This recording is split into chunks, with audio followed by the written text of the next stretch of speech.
Kekerasan merupakan perilaku yang sangat buruk, baik kekerasan fisik maupun verbal. Nah, apalagi jika dilakukan dengan tameng mendidik anak-anak, tentu saja hal itu tidak pernah bisa dibenarkan, karena dapat merusak mental sang anak. Seperti contoh buruk satu ini, gara-gara ditampar di hadapan teman-teman sekelasnya, bocah SMP nekat menjatuhkan diri dari lantai 5. Main tangan tidaklah dibenarkan dalam hal apapun, tak terkecuali dalam parenting atau mendidik anak. Kekerasan fisik yang disertai dengan kekerasan verbal dapat menghancurkan mental seorang anak. Mendidik anak memang bukan perkara mudah sebagai orang tua. Sesekali bersikap keras memang perlu, namun bukan berarti sampai menghancurkan sang anak.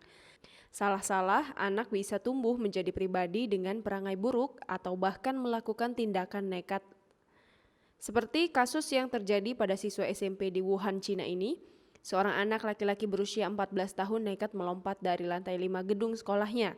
Insiden tragis ini terjadi usai sang siswa dimarahi dan ditampar oleh ibunya di hadapan teman-teman sekelasnya. Dilansir dari China Press, siswa itu dipergoki guru saat bermain poker dengan teman sekelasnya. Pihak sekolah pun langsung mengambil tindakan dan memanggil orang tua mereka. Sementara orang tua berbicara dengan guru, mereka diminta berdiri di koridor sebagai hukuman. Dalam rekaman CCTV, saat ibu dari siswa yang tak disebutkan namanya itu, ia terlihat sangat marah. Ibunya langsung memarahinya di koridor, bahkan menamparnya. Sang putra terlihat tetap tenang menghadapi amarah ibunya. Usai memarahi putranya, ibu siswa tersebut langsung diantar pergi oleh seorang guru. Sementara putranya terlihat berdiam diri di tempat dengan tenang. Dalam sekejap, insiden naas itu pun terjadi. Setelah selama 3 menit berdiri diam dan tenang, siswa tersebut langsung melompat begitu saja. Dia segera dilarikan ke rumah sakit namun dinyatakan meninggal pada jam 9 malam.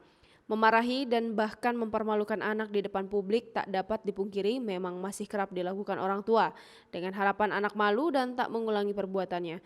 Namun di sisi lain, hal tersebut dapat mengakibatkan trauma emosional dan psikologis tersendiri bagi anak-anak mereka.